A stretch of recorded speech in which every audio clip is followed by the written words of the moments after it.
Troy Collings, North Korea's first budget travel agent, dies aged 33. Troy Collings was a pioneer for the North Korea tourism industry. Eager to interact with North Koreans, he sometimes joined a local English class. Mr. Collings at the Korean War Museum in Pyongyang. The head of the first budget travel agency to North Korea, Troy Collings, has died of a heart attack at 33.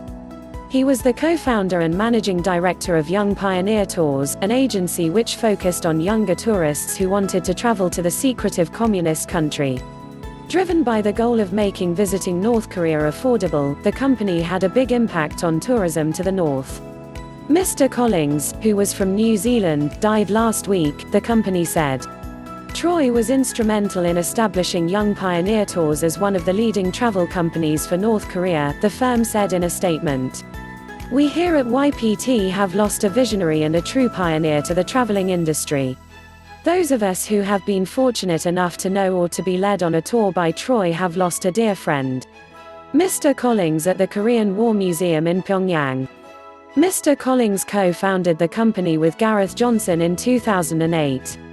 In an interview in 2018, he said his interest in the country was spurred by the 2004 documentary on North Korean gymnastics, A State of Mind. During a subsequent trip, he realized the potential tourism had to help the locals and to influence the country's development.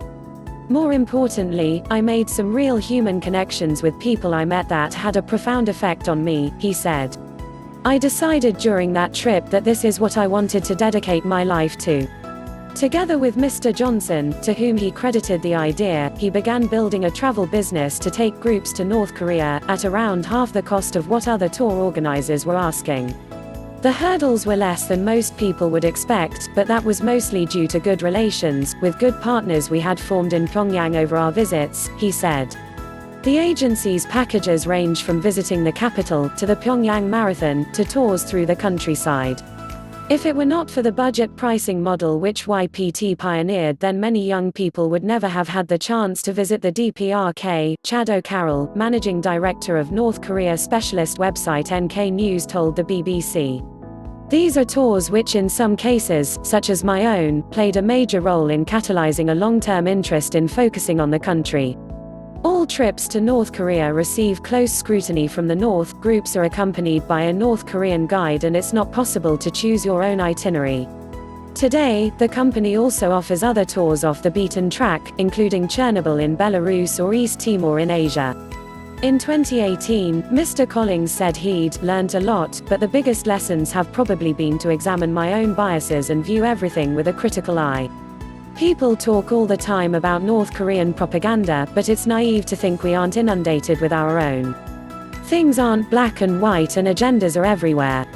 Don't just form opinions based off the last book or article you read or speaker you saw, but reserve judgment until you really have an understanding of a situation. While tourism to North Korea remains niche, it has brought a steady flow of revenue to the country. Numbers are hard to get and not reliable, but it's thought that around 100,000 foreigners visit the country each year. The vast majority are Chinese. The number of non-Chinese tourists is estimated to be between 8,000 and 10,000 per year. News script from BBC. Please subscribe to my channel. Thanks for watching.